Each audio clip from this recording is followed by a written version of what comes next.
The Short Life of a Valiant Ship is a true account of one of the most dramatic but little-known events in the annals of World War II naval warfare.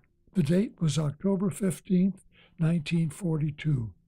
The USS Meredith, a destroyer, with a crew of about 300, was escorting the USS Vireo, a seagoing tug carrying munitions and fuel, to Guadalcanal, one of the Solomon Islands in the South Pacific.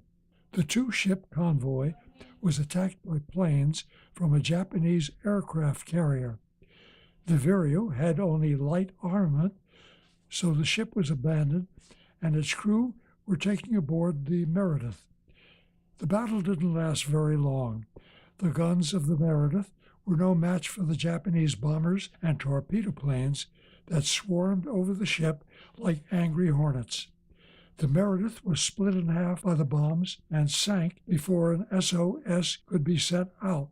Many of the combined crews of both ships, numbering 329 men, were killed in the bombing and torpedoing. Those that managed to get off the two ships clung to the 3 life rafts that had been dropped. Others floated in their life jackets when the ship went down. To make matters worse, many of the survivors in the water were killed when Japanese fighter planes strafed them. For 4 days, the survivors tried to keep afloat.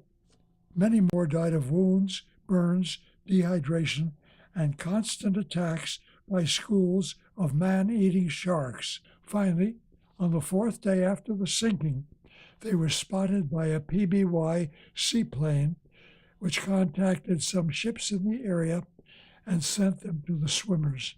Of the more than 300 men, only 96 survived. The story of that encounter, the bravery of the crew members of both ships, the hardship they endured, is the subject of this book.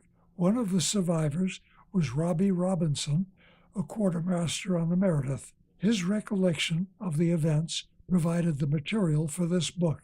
The Short Life of a Valiant Ship is available at Amazon.com and Smashwords.com, as well as most other booksellers. It can be obtained in paperback or in ebook formats such as Kindle, Nook, and most of the other ebook publishers. Again, the name of the book, The Short Life of a Valiant Ship.